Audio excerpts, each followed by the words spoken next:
Welcome to Creative Piecemeal Podcast, a podcast for creatives. I'm your host, Tammy Takeishi. Join me for compelling conversations with artists, actors, authors, musicians, and other creatives about the impact of the creative and fine arts in their lives and our ever-changing world. Thank you for listening.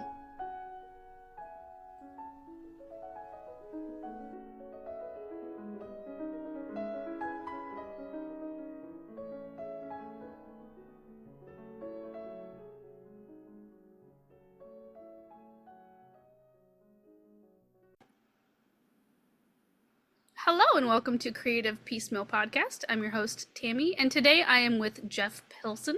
He is a multi-instrumentalist, producer, recording and touring artist, and vocalist. He is presently the bassist for one of my favorite bands, Foreigner, in which he's been with since 2004.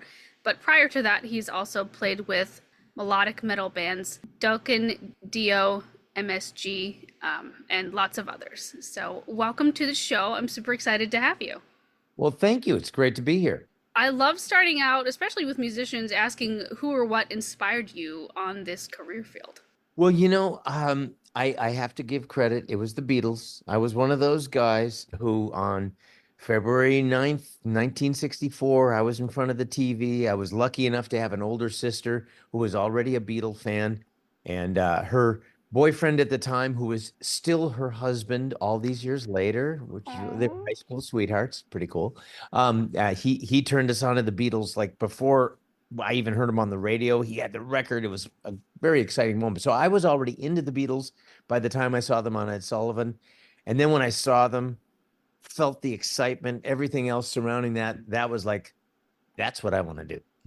Most people who weren't alive then, which I know you weren't, can't even fathom how huge they were and just how all pervasive their energy was in everything. I mean, it was kind of interesting. It was right after the Kennedy assassination. So, the country really needed that healing that the Beatles brought. Mm-hmm. And I was definitely one of those human beings that was caught up in it like everybody else. And so seeing that Ed Sullivan show, I know was the real catalyst that put it in my mind what a great gig it was to be a musician, because it just looked so exciting and fun. And I loved music and I loved to sing. So it was great. Wonderful. It's really interesting because I've done this podcast for about 3.5 years now, and so many people cite the Beatles as an inspiration. I mean, it's not surprising, of course, but especially some of the some of the musicians of your generation cite that particular performance. Yep. And I'm just like astounded. I was like, man, what a time it must have been to be alive. It was amazing. It was really, really great. 73 million people watched that show that night. 73 million. And I believe there was only a little over 150 million in the country at the time. And yes, but it was the excitement. It was, and their music sounded so new. It almost sounded like it was coming from another planet or something at the time, because music had gotten kind of stale and very flaccid before that. And when they came out, it just sounded so bright and exciting, and it just left an impression. So yeah, I'm not surprised that many musicians would cite this as the kind of genesis of their interest in music, because it was such a powerful thing. Mm-hmm. And then how did you land on bass? Like, did you decide other instruments before that, or did you just gravitate towards bass? Well, actually, I did start playing the cello when I was 11, in school, like kids do. Had a really wonderful teacher with that. But I was playing the cello. Then when I was 12, I was on the schoolyard, and a friend of mine and I used to go around singing this root beer jingle. I was living in Milwaukee, Wisconsin, and there was this Graf's root beer commercial. I can't actually remember how it goes, but I remember it was Graf's root beer. But this friend of mine and I would kind of sing it. There was something funny about it, and it was kind of cute or whatever, but I would sing that. So I was singing on the schoolyard one day, for fun and to get attention. And some guys came by and they said, "Hey, we're starting a band. You want to be the singer?" I was like, "Sure." And then they said, "Well, and we also need a bass player. You want to play bass?" "Sure." And I was 12 years old. I had a paper route that I was very, very into. So I saved up. I paid $35 for a Tiesco Del Rey bass and $35 for a Gibson Skylark amp. And I started playing. Of course, that band never happened. But a year later, we moved away. And we moved to a small town in the state of Washington where I felt really like an outsider. And so that's what drove me into the turntable. The turntable became my life. I would come home from school and all I would do was play bass, learn things off records. That was my salvation. So that's how I started. And I think, like I say, I got serious about it when I was faced with a life change that kind of forced me into finding things that I needed to do to cope. And not only did I do that to cope, but then it became my life and my passion. And it's been so ever since. So I consider myself lucky in that respect.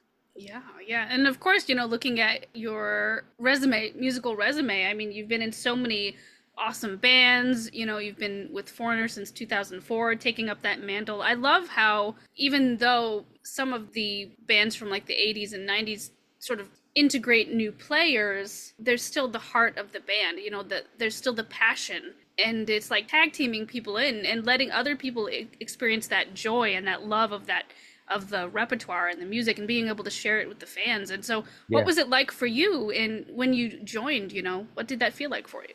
Well, I think the important ingredient with Foreigner right now is that all of us really know the vision of the band, which was instilled by Mick Jones many years ago. And we're all passionate about the music and Mick's vision. That's, I mean, you don't get in this band unless we're all convinced you know the vision and you are passionate about what you're doing. So, the thing is, what I feel I bring into the band that's a real plus is that I'm a Foreigner fan. I Mm-hmm. loved the records. I loved the bass playing, and so I love to learn these bass parts and everything. And so joining the band I was very passionate about it, and we all are, and we continue that. And because I mean, listen, it's a great group of musicians, and because we all love it and we all love listening to each other, playing off of one another, it's a really powerful unit.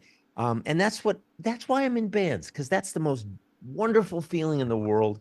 And when you connect with an audience doing that, there really is no better high in the universe. And that's why I do it. Yeah, yeah. There's a sense of like community and something greater than yourself when you're playing music. Yeah, well, music is a relatively recent evolutionary step in our human development. They think music is, there was probably some kind of tribal stuff for years, but melodic music where people sing a harmony and everything, they think that's definitely under 10,000 years old. Hmm. So if that's the case and we've developed this, then I bet we're developing it even deeper. So I think music can be kind of an evolutionary force for the human psyche. And I think that's why it does things to people that they don't understand. They can't explain. It's something that happens on the emotional plane. So it's on a deeper plane than our everyday conscious life. And whatever that's doing is very powerful. And it does have the ability to change. Look what happened in the 60s. Change was created because of the music and the community around it. So I believe music is a very, very powerful force when utilized and focused in the right direction. On a lighter note, what are some of your favorite songs to play with Foreigner? Don't really have favorites. There's so many good. I mean, we're the luckiest band in the world. We had 16 top 30 songs. So I mean, our set list is the easiest thing to make in the world. you know, we know they're going to be crowd pleasers. So I don't have favorites. There's just so many great moments. I do love Waiting for a Girl Like You. I think that's one of my favorite compositions of all time. But I mean, feels like the first time, Cold as Ice, the guitar solo that we do on Urgent now, the jamming we do on Jukebox Hero, the sense of community we feel or I feel when we're doing I Want to Know What Love Is, where you can just instantly see. I mean, we see the lighters, but we feel the connection with the audience, and it's just an amazing feeling. So no, I don't really have favorites because the whole show is like one long voyage, and it's an experience that needs to be experienced in its whole. What is something that across your musical career really surprised you? Well, I suppose how easily the business can come in and destroy things, either destroying morale for musicians or just destroying the way that music is exposed to the public. Because when the whole Napster thing came out and all that kind of stuff happened, and downloading and all that stuff happened, and the whole business model changed. Well, the music business hasn't figured out a way around that yet. I mean, basically, the music business is paying for the greed that they showed when CDs came out, because all of a sudden they were charging $17 for a CD when it cost no more to make than it did just a regular cassette. And it cost almost twice as much. It was crazy, but it was greedy. And they paid the price. So I think that surprised me because I mean I started to play in 1970. So I mean I'm a product of all that kind of stuff and all that exciting music of the 70s and the wonderful time we had in the 80s. All that stuff kind of almost went to the wayside when the business model changed. And I don't think I ever saw that coming. I think I thought it was, and I certainly didn't think that this stage of my career I would be on the road so much and that records would be so insignificant. So I think that change is what surprised me the most. What is something that you're looking forward to in this current stage of your career? My career is kind of winding down. I mean, I'm sort of, Foreigner is slowing our schedule way down. We're not going away, but we're not going to be touring 9 and 10 months of the year like we've been doing. So I am looking forward to it slowing down. What I want to do is I want to do a lot of recording before I decide to start pushing up daisies. I have recording projects in mind, my own stuff that I want to finish and record before I say bye-bye. And I have a lot of people I'd like to work with and collaborate with. I'm in several other projects, the M Machine, Revolution Saints, Black Swan, and I want to do those recordings really well. I'm looking forward to diverting a little of the time that I've been spending on the road to more recording projects and just writing, recording, and releasing music until I'm done. Wonderful. Yeah. What's something that you love about the writing process and something that you find frustrating? Well, what I love about writing is, of course, the moment of inspiration is something that can't be described. It's just when it feels like it's just flowing through you and it just is happening, it's just the greatest feeling in the world.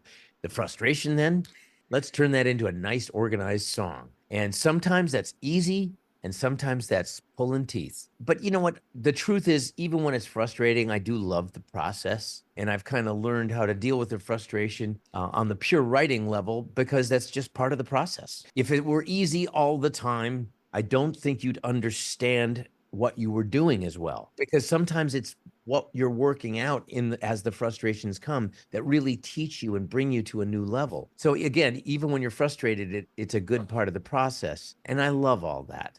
I mean, and the other frustration is just that music is so unorganized in how it's distributed now. I get frustrated that not enough people are hearing the product. And again, I fault the music business for not having foreseen what was happening and not having dealt with how to deal with it yet. Yeah, you bring up some really good points there. Personally, what I love about you saying the frustration is part of the process and honoring that, honoring what that can bring not only to the music and what you're creating, but also to you as an artist as you grow through those barriers. Mm-hmm. That's right. Yeah, I'm sure we're all doing that right now. But what this is all pointing to is sooner or later, they're going to have to restructure the music business and how how the revenue streams work and everything. And I hope that happens soon because I worry that with AI coming and all that, that music's going to get marginalized. And I know it'll always be there. I know it will always evolve. But I'd like to see people, now that we have the ability through this little object that we're both looking at, for everyone in the world to hear something, I would like it if the music that's made can get to all the people that want to hear it. That's not asking a lot. Yeah. I think that is a distribution issue, not just with music, but with a lot of art forms as well. Sure. Like books that end up being like independently published, and it could be someone's favorite book if they only knew about it. Exactly. I mean, like the writers and actors in Hollywood had to strike. Maybe we're going to have to strike. I don't know, but something's going to have to happen. And you're right, the publishing world, it's even worse than the music business world. And it is. It's very frustrating that a lot of great art is probably not getting to the people who would appreciate it. You're right, I think in all formats. But speaking of great art, I mean, you've obviously toured the world. What are some things that have inspired you on the road? Stay with us. We'll be right back. If you've been feeling burned out, stressed, overwhelmed, or exhausted, the resources and courses at the Self-Care Institute are here to support you. The Self-Care Institute was founded by Dr. Ami Kunimura and provides support for individuals and organizations with burnout prevention, burnout recovery, and stress management. I've personally taken a few of these courses and found them to be super helpful, both professionally and personally. The care you give yourself matters just as much as the care you give to others. But if self-care is difficult for you, you're not alone. And the Self-Care Institute is here to support your well-being, resilience, and sense of fulfillment at work and at home. For more information, visit selfcareinstitute.com or go to the show notes and click on the link. Well, whenever you pull up to a place like Royal Albert Hall in London and you step on that stage, and for one thing, the history of that building. But the other cool thing about a place like Royal Albert Hall is that it has a sound to it. And, even though we use the in-ear monitors, you can still hear what the hall sounds like. Part of the mix of things that you're hearing in your ears is with the hall involved. And there's a sound to Royal Albert Hall that is just really, I don't know, it's the shape of the building, I guess, but somehow it just has this big, wonderful roaring sound, but it's controlled, which is not always the case. You can get a big roaring sound in an arena, but it can be just all over the place. Royal Albert Hall, it's like a great record, but really loud and powerful. And it was just such a trip playing there. Carnegie Hall, we did an acoustic show there. And once again, the sound of the room. Carnegie Hall has a sound to it. There's a reason why it's the premier concert hall. There's something to it. And experiencing things like that inspire me a lot. I love that you mentioned that you want to keep doing recording projects and writing and lots of things. But if you were to try your hand at some other art form just for the heck of it, painting, knitting, drawing, rowing, whatever, what do you think it would be? Acting, absolutely, because I'm a horrible artist. My painting would not be worth seeing by anybody. But I could act. If I were to apply myself to acting, I could definitely enjoy that. I think I would enjoy that a lot, actually. Nice. Like traditional theater or like movies or sitcoms or... Well, I don't think I have the luxury of deciding, but just in any way of acting, whether it be theater or movies or whatever, I think I would really enjoy it. Commercials would be nice for money, but but I think I prefer...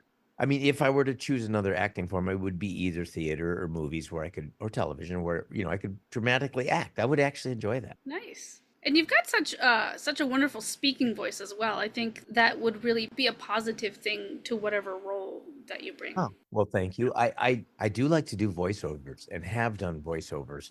Actually, even took a voiceover workshop in the 90s.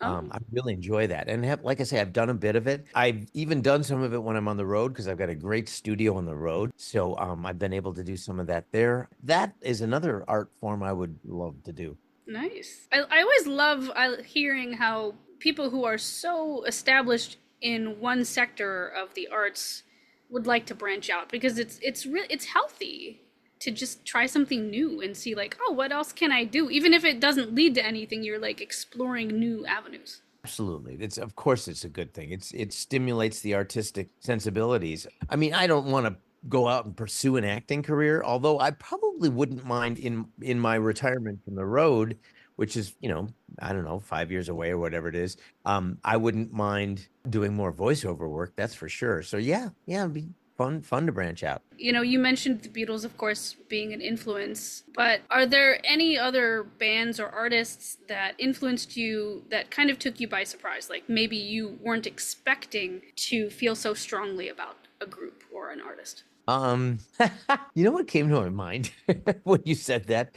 The first thing was the Dixie Chicks. When they came out, I forget when they came out. I'm thinking early 2000s, maybe something like that. Whenever they came out, I was floored by how great they were. They were just stupendous. Their musicality, their songs, their spunkiness, everything about them, I really, really dug. And I don't think I ever saw myself as being somebody that would be a big Dixie Chicks fan, but God, I was, and still am. I still have a lot of respect for them. More serious question. Did you have any barriers, internal or external, that you're comfortable sharing to reaching heights in your career? Did I have any barriers? Well, I think most of our barriers are self-imposed. There's the barrier of how much talent I have. I only have so much, so there's that. But the one barrier that comes to mind if you bring this up now, is kind of what we were alluding to earlier, is that because the music business hasn't really figured out how to distribute things to where they need to be all the time, it feels like there's a barrier to a lot of the music that I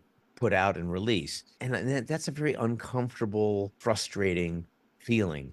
As we talked about earlier, there's like this unspoken of barrier with rock music in general, at like how much it can sell, how much it can get out there and be exposed. And that's, I just, to this day, I don't believe it has to be there. I really feel somebody could make the difference and figure this thing out and get music distributed where it needs to be. And that's a really, really tough barrier. I mean, other than that, I mean, I think the sky's the limit. You know, the technology is amazing now. You can do things. I mean, I've got a beautiful studio next to our house I can make anything I need to make in there. It's pretty incredible. All the opportunities are there. Now we just need to, get it in the right places. So that's probably the biggest barrier I can think of. Yeah. And, if it's affecting internationally known, long-standing bands such as Foreigner, it's like 10 times as so for up-and-comers. Oh, I can only imagine what it's like to be a baby band right now. That must be miserable. I mean, I'm sure there's a lot of bands that are very passionate about what they're doing. They're in the van and they're out there doing it, and that's great. And I hope bands like that, and the smart ones that really know how to do the DIY thing, they'll succeed on some level. They'll figure it out.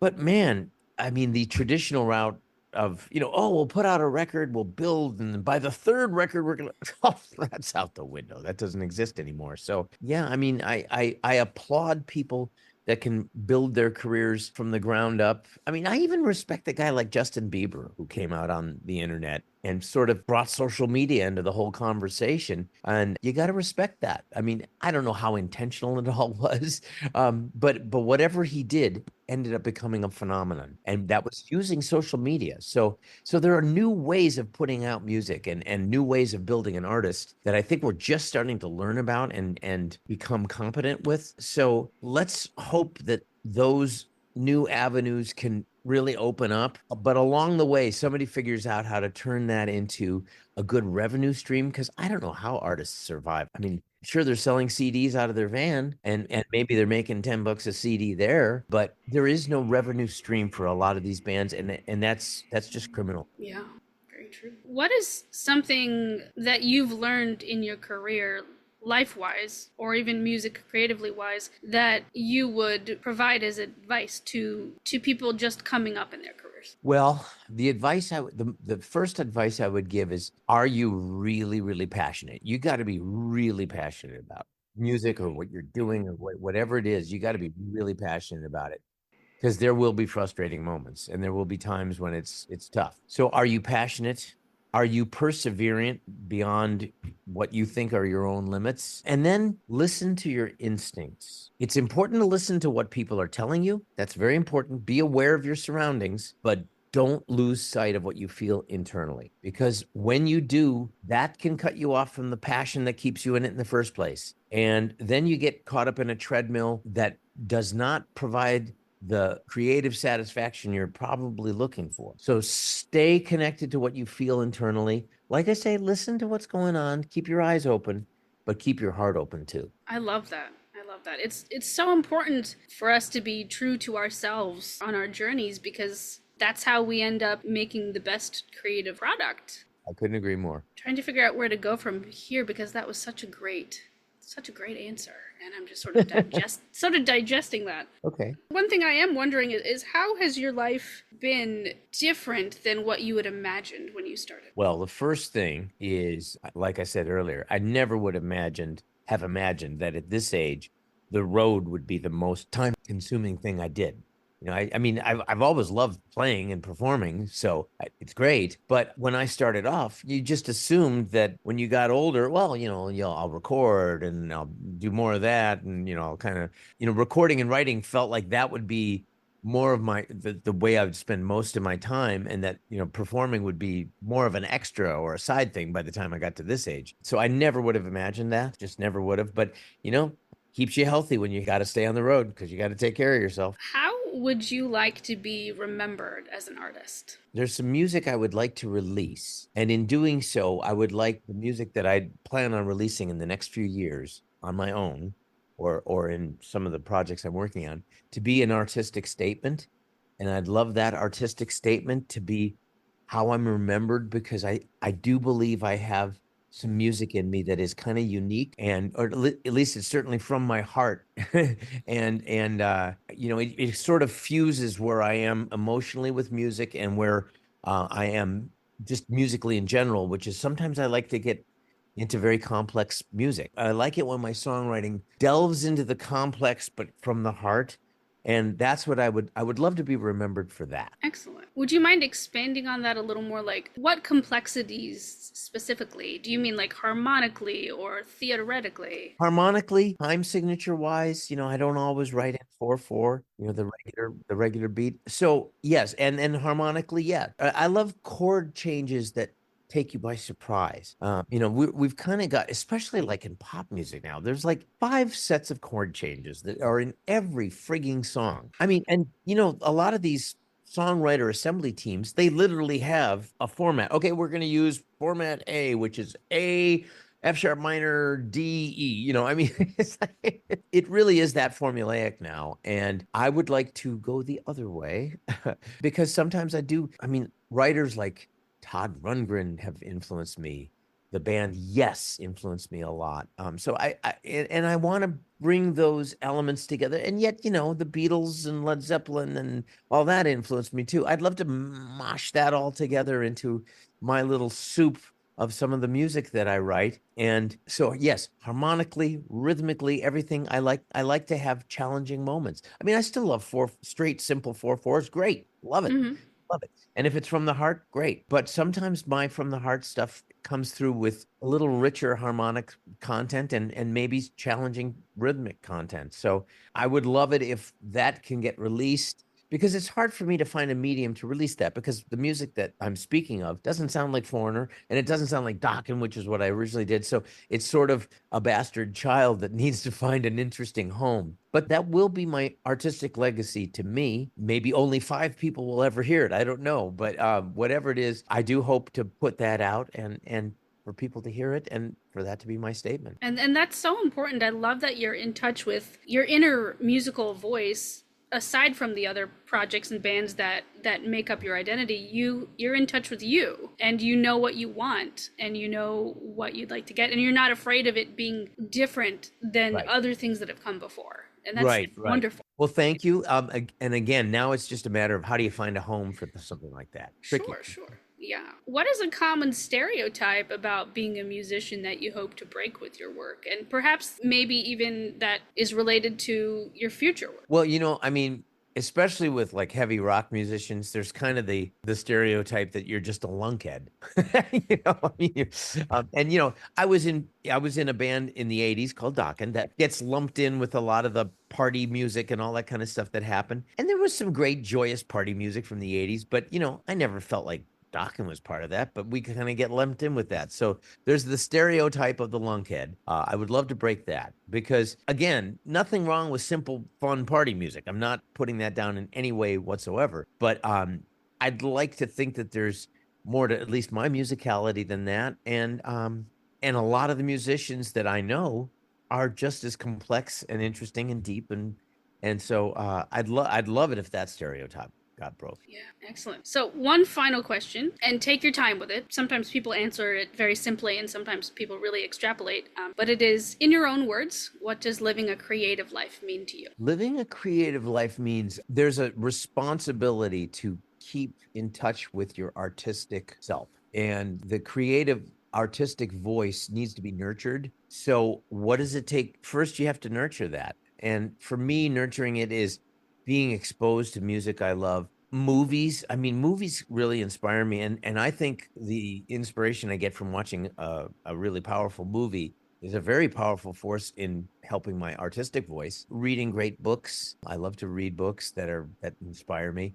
You have to get yourself inspired. You can't just sit there and wait for inspiration to come to you. You have to seek it out. So that's number 1. Then number 2, be open and determine when you're doing things from the ego as opposed to from inspiration, because those are two different things. And if you let the ego start to dictate your artistic decisions, you can become very closed off. And I think that hurts the flow of inspiration. So you've got to recognize when the ego is getting in the way, and which means sometimes you have to take criticism and you have to be thick-skinned about it. But I think the best determiner is when inwardly you notice that the ego is getting in the way, and you learn to not listen to that and to really be open to the artistic voice. And, the artistic voice is inside of you.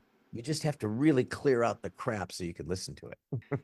That's excellent. That's excellent. Well, Jeff, thank you so much for being on the podcast. My pleasure. This was absolutely a joy. You're a fabulous interviewer. You ask great questions, and it was really fun to do this. Thank you so much. Listeners, please check the show notes to learn more about Jeff, his personal projects, as well as Foreigner and their tours, etc. And as always, thanks for listening. Thanks for listening to the podcast. Like the show? Have a question? Stop by the Facebook and Instagram pages.